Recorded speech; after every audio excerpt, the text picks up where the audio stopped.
Good evening, this is जय। शाम के बज चुके हैं 8 और ये है हमारा प्यारा सा सेशन का टाइम। आज है हमारा लेक्चर 6 और इस लेक्चर 6 में हम पढ़ने वाले हैं फॉर्मूला x प्लस ए into x plus B.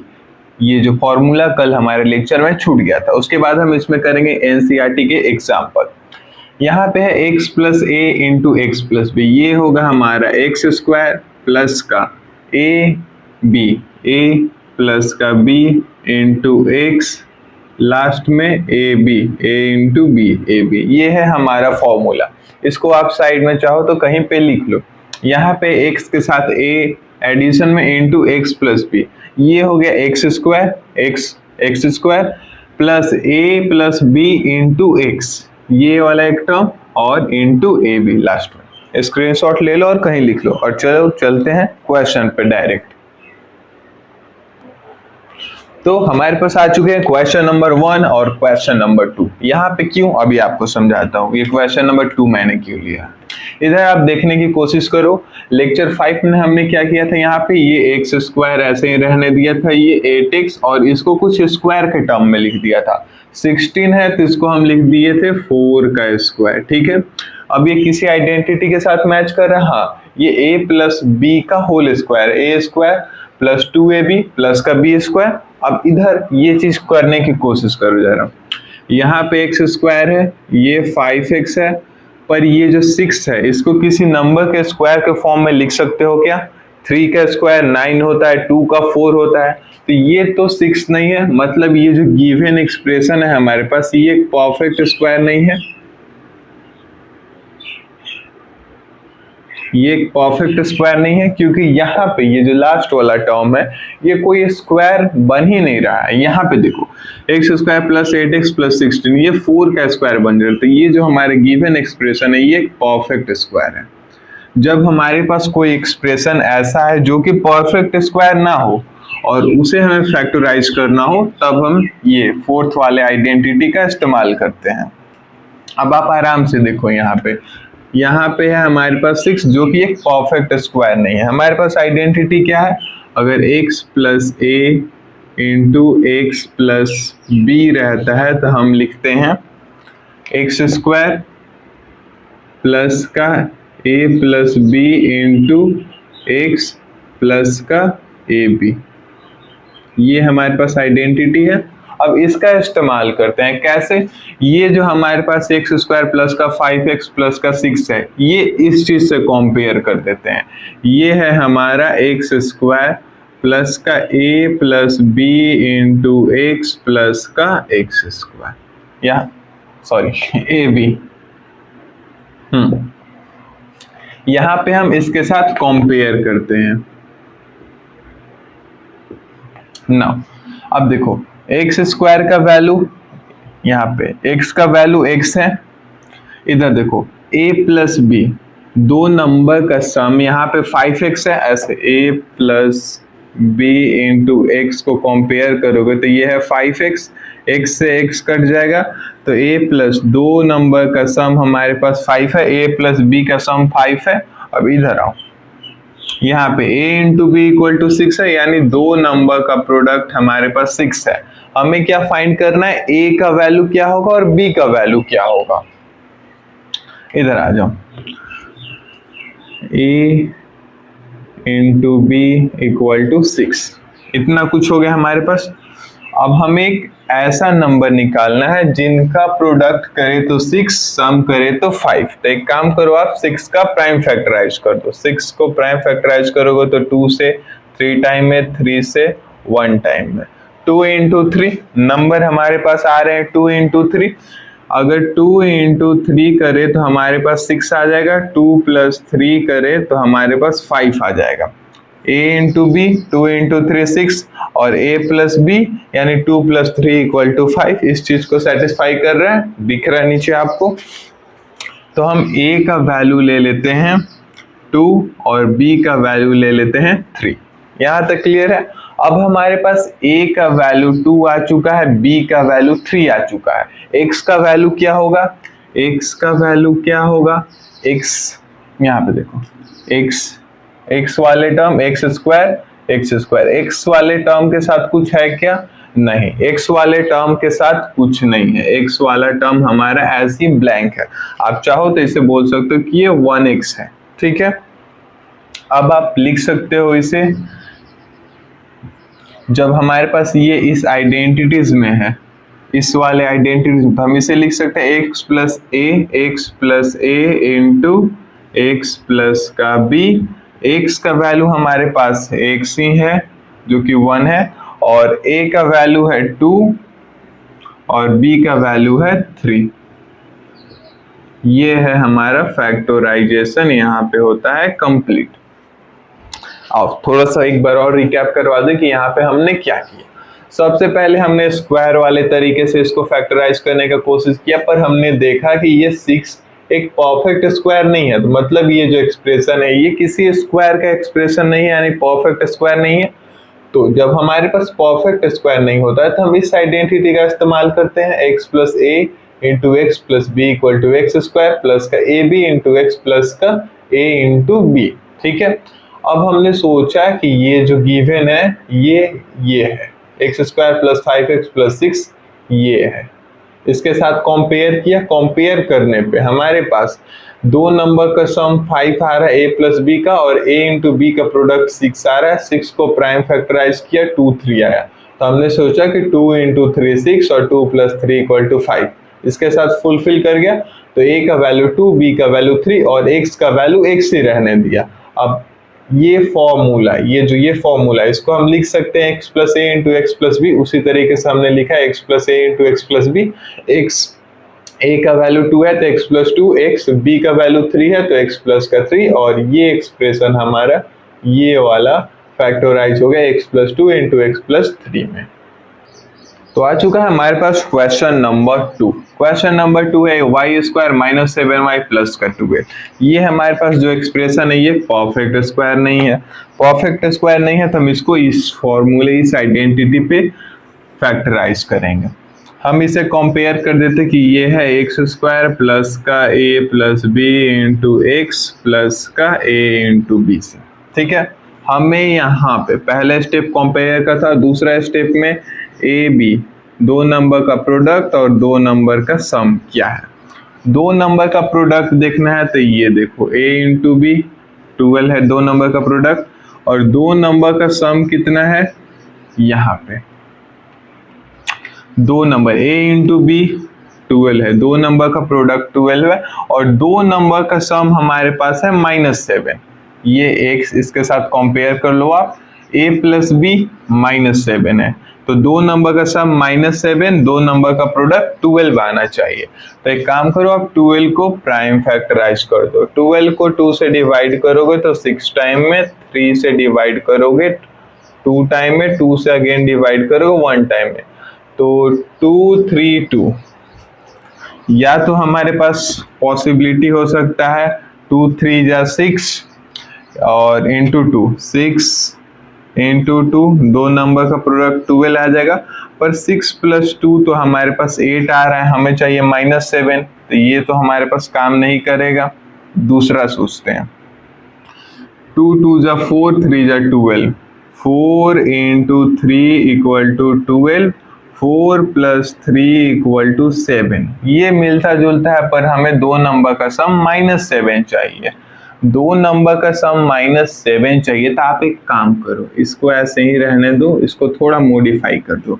-4 into -3, दो नंबर अगर माइनस में है, दो माइनस का प्रोडक्ट हमारे पास प्लस का 12 भी आएगा, -4 प्लस -3, -4 प्लस -3 -7, माइनस यहाँ पे -7 आ चुका है, दो नंबर का सम, दो नंबर का प्रोडक्ट 12 आ चुका है।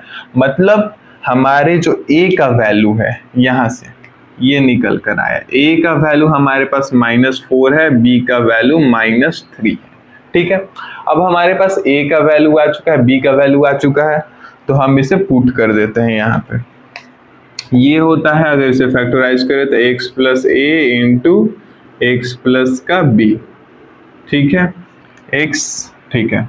यहाँ पे x का value x square y square, तो x का वैल्यू y है, तो इधर लिख लो x का वैल्यू y है, x प्लस a मतलब y plus minus 4 into x plus b, y plus minus into 3। ये हो गया हमारा यहाँ पे आंसर कंप्लीट। हमें करना क्या है, सबसे पहले इसको कंपेयर करना है इस आइडेंटिटी के साथ, फिर हमें दो नंबर का प्रोडक्ट, दो नंबर का सम लिखना है, ठीक है। अब ये जो प्रोडक्ट है इसको फैक्टराइज करके और हमें गेस करना है कि ए और बी का वैल्यू हम क्या रख सकते हैं कि उनका प्रोडक्ट करे तो 12, सम करे तो -7। जब मिल जाए तो यहाँ पे ये जो गिवन हमारे पास एक्सप्रेशन है इसको फैक्टराइज करेंगे तो x प्लस ए इंटू एक्स प्लस बी में होगा। तो x का वैल्यू y है तो y, a का वैल्यू -4 तो x प्लस ए हो गया हमारा y -4, x प्लस बी हो गया y -3 है। ये फैक्टराइजेशन कंप्लीट हुआ यहाँ पे। हाँ ठीक है। नाउ हमारे पास आ चुका है थर्ड नंबर क्वेश्चन। हमने देखा कि ये परफेक्ट स्क्वायर नहीं है, परफेक्ट स्क्वायर नहीं है तो हम इसे कंपेयर कर देते हैं। ये है एक्स स्क्वायर, ये है ए प्लस बी इंटू एक्स और ये है ए इंटू बी, और इस आइडेंटिटी को हम फैक्टराइज करेंगे तो ये आता है एक्स प्लस ए इंटू एक्स प्लस का बी, ठीक है। अब दूसरी स्टेप में आओ, कंपेयर करोगे तो x का वैल्यू तो हमारे पास z है, दो नंबर का सम कितना है, दो नंबर का सम देखना है तो ये मिडल वाला a प्लस बी -4 है, a प्लस बी -4 है। ये x z, ये बाहर वाले वेरिएबल के साथ, अंदर में a प्लस बी का सम हमारे पास -4 है तो -4 लिख लिया, और दो नंबर का प्रोडक्ट a इंटू बी का प्रोडक्ट हमारे पास 12 है तो हमने यहाँ पे 12 लिख लिया। अब आओ, ये जो प्रोडक्ट है इसे हम फैक्टराइज करते हैं थर्ड स्टेप में। प्रोडक्ट है हमारे पास 12 को फैक्टराइज करो जरा, 2 से 6 टाइम में, 2 से 3 टाइम में, 3 से 1 टाइम में, ठीक है। अब इधर आ जाओ, क्या नंबर हो सकता है, 2 2 जा 4 इंटू 3 12 हो सकता है हमारे पास। पॉसिबिलिटी इधर लिख लो, पहला हो सकता है 4 इंटू 3 इक्वल टू 12, ठीक है। पर 4 प्लस 3 हमारे पास 7 आएगा, पर हमें a प्लस बी, दो नंबर का सम कितना चाहिए, -4, दो नंबर का सम -4 चाहिए, लेकिन दो नंबर का सम हमारे पास 7 आ रहा है तो ये तो हमारे कोई काम लायक है नहीं। चलो दूसरा सोचते हैं, 3 2 जा 6 इंटू 2 12 होगा, तो गेस कर लो 6 into 2 equal to 12, 6 plus 2 equal to 8। दो नंबर का प्रोडक्ट, इधर में दो नंबर का प्रोडक्ट 12 चाहिए, दो नंबर का प्रोडक्ट 12 आ रहा है, पर दो नंबर का सम हमारे पास -4 चाहिए लेकिन -8 आ रहा है, तो कुछ तो यहाँ पे गड़बड़ हो रहा है, कुछ और सोच लेते हैं। ये तो ठीक है, 6 इंटू 2 इक्वल टू 12 आ जाए, ठीक है 12 आ जाएगा, कोई दिक्कत नहीं है। यहाँ वाला a प्लस बी, दो नंबर का सम हमारे पास -4 आना चाहिए। दो नंबर का सम -4 कब आएगा, जब हम 6 -6 प्लस का 2 करें तो -4 आ जाएगा, ठीक है। अब -6 प्लस 2 -4 तो आ जाएगा, अगर -6 इंटू 2 करें तो ये -12 आएगा। हमें प्रोडक्ट में चाहिए प्लस का 12 और प्रोडक्ट में यहाँ पे आ रहा है माइनस का 12, तो कुछ और सोचते हैं नंबर। 3 2 जा 6 इंटू 2 12, 2 2 जा 4, 3 जा 12, 4 3 जा 12 हो चुका है, 6 इंटू 2 12 हो चुका है, -6 प्लस 2 करें तो -4 आएगा, और -6 इंटू 2 करे तो -12 आएगा। क्वेश्चन में हमें चाहिए प्रोडक्ट प्लस का 12। एक बार क्वेश्चन देख लूं मैं, हाँ क्वेश्चन थोड़ा सा गलत मेरा लिखा जा चुका है, यहाँ पे -12 है, तभी मैं सोचूं कि क्या प्रॉब्लम हो रहा है यहाँ पे -12 है, यानी प्रोडक्ट हमें कितना चाहिए -12, जो कि यहाँ पे सेटिस्फाई कर रहा है, ठीक है। देखो हमारे पास कुछ ये था, हमने कंपेयर किया, x का वैल्यू z आ गया, a प्लस बी, दो नंबर का सम -4, दो नंबर का प्रोडक्ट -12, तो हमने गेस किया कि नंबर -6 और 2 होगा, -6 प्लस 2 का सम -4, -6 प्लस 2 का प्रोडक्ट -12। इससे क्या निकल के आया, हमारा a का वैल्यू है -6 और b का वैल्यू है 2, हटा दो इसको। अब हमारे पास ए बी का वैल्यू मिल चुका है, एक्स का वैल्यू जेड है ही, तो यहाँ पे लिख देते हैं फैक्टोराइज, एक्स जेड है प्लस ए का वैल्यू है माइनस, प्लस माइनस माइनस हो जाएगा, जेड -6, और यहाँ एक्स का वैल्यू जेड है तो जेड प्लस बी का वैल्यू है 2, तो ये हो गया हमारा इसका फैक्टोराइजेशन। यहाँ पे आंसर कंप्लीट। करना क्या था, सबसे पहले इसको कंपेयर किया, ए बी और एक्स का वैल्यू निकाला और यहाँ पे लिख दिया, काम खत्म। तो हम आ चुके हैं अपने सेशन के लास्ट क्वेश्चन पे। क्या है, 3m² प्लस का 9m प्लस का 6। क्या ये परफेक्ट स्क्वायर है? परफेक्ट स्क्वायर कैसे पहचानना, इधर देखो, क्या ये 6 किसी नंबर का स्क्वायर हो सकता है? नहीं, तो ये परफेक्ट स्क्वायर नहीं है। परफेक्ट स्क्वायर नहीं है तो हम जाएंगे इस आइडेंटिटी पे, x² प्लस का a plus b into x plus का a b, और ये होता है फैक्टराइज करने पे x plus a into x plus का b। ठीक है, अब आप जरा कंपेयर करने की कोशिश करो, x² 3m², यहाँ पे देखो x² का वैल्यू है 3m², x का वैल्यू है 3m, जो कि हमारे लिए ठीक नहीं है। क्यों ठीक नहीं है? हमें x का वैल्यू ना हमेशा कोशिश करना है कि ये 1m हो, यानी यहाँ पे जो भी वेरिएबल है उसके साथ कॉफिशिएंट ना 1 हो, उससे ज्यादा का कॉफिशिएंट से हमें कोई मतलब नहीं है। तो यहाँ पे देखो 3m² प्लस का 9m प्लस का 6, इसको थोड़ा फैक्टराइज कर दो। फैक्टराइज नहीं मतलब इसको थोड़ा सा और सिंप्लीफाई कर देते हैं। हमें इसमें 3 कॉमन दिख रहा है तो हम इसे लिख सकते हैं बाहर 3 निकाल कर, m² प्लस का 3 निकाल दिया जाए तो 3m प्लस का 2, ऐसे लिख सकते हैं। सेम यही क्वेश्चन है, 3 into m square 3m², 3 into 3m 9m, 3 into 2 6। ठीक है, इसको फैक्टराइज करके कुछ ऐसे लिख लिया। अब इसे कंपेयर करो, यहाँ x² प्लस का a plus b into x plus का ab। ठीक है, इधर आ जाओ, x² m² equal to m² मतलब x का वैल्यू है m, आ गया। x का वैल्यू m है, दो नंबर का सम हमें चाहिए 3 और दो नंबर का प्रोडक्ट a इंटू बी हमें चाहिए 2। ठीक है, अब देखो आराम से, दो नंबर का सम हमारे पास 3 चाहिए, दो नंबर का प्रोडक्ट 2 चाहिए। 2 कैसे लिख सकते हो, देखो 2 को फैक्टराइज करोगे तो 2 1 जा 2, 2 1, तो इधर देखो 2 इंटू 1 इक्वल टू 2, और यहाँ पे 2 प्लस 1 इक्वल टू 3। मतलब ये जो हमारा गेस है ये बिल्कुल सही है। इससे क्या निकल कर आता है, a का वैल्यू हम 2 ले सकते हैं, b का वैल्यू 1 ले सकते हैं। यहाँ तक चीजें क्लियर हो गई। अब जरा इधर आ जाओ, जब हमारे पास a b और x का वैल्यू आ चुका है तो इस चीज को, इस फैक्टराइजेशन को हम लिखते हैं x प्लस का a इंटू एक्स प्लस का b। इस एक्सप्रेशन को ऐसे ही फैक्टराइज करके लिखते हैं। x का वैल्यू है हमारे पास m, a का वैल्यू है हमारे पास 2, इसे लिख सकते हैं m plus 2। Next x plus b, x का वैल्यू है हमारे पास m और b का वैल्यू है 1। ये हो गया हमारा फैक्टराइजेशन कंप्लीट यहाँ पे। अब चलिए थोड़ा सा बात कर लेते हैं कि आपके स्कूल में ये चीज कैसे कराया जाता है, फिर आपके एनसीईआरटी बुक में ये सॉल्यूशन कैसे।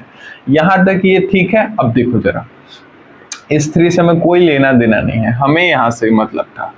अब जरा यहाँ पे इधर देखो, आपके टेक्स्ट बुक में कुछ ऐसे इसे किया गया है, ये 3 कॉमन निकाल लिया गया, तो m² प्लस का 3m प्लस का 2, यहाँ तक ठीक है। अब वो क्या करते हैं ना, यहाँ पे देखो, इस 3 को इधर रहने दो, इससे कोई मतलब नहीं हमें। m² ऐसे ही लिखेंगे। 3m, इस 3m को हमने कैसे स्प्लिट किया था, a का वैल्यू 2 और 1 में लिया था, तो इस 3m को वो लिख लेते हैं 2m प्लस का 1m, जो नंबर हमने गेस किया था a b के फॉर्म में, a प्लस b के फॉर्म में यहाँ पे इसे लिख दिया जाता है 2m प्लस का 1m। ऐसे 2 प्लस 1 a b हो गया, बाहर में m था तो m, a plus b into m, a 2 into m 2m, 1 into m 1m, इस चीज को वो इसमें स्प्लिट कर लेते हैं और इस 2 को ऐसे रहने देते हैं, ठीक ना। इसके बाद अब वो कॉमन निकालने की कोशिश करते हैं कि इन दो टर्म में क्या कॉमन है, इन दो टर्म में क्या कॉमन है, वही हमारा फैक्टराइजेशन। इधर आ जाओ, आप ऐसे भी कर सकते हो हर एक क्वेश्चन को। इधर देखो m स्क्वायर 2m, इसमें कॉमन क्या है, m है, तो आप m को कॉमन लो, अंदर क्या बचेगा, एक m स्क्वायर में से एक m बाहर आया तो एक m अंदर बचेगा, एक m निकला यहाँ पे तो 2 बचेगा, ठीक है।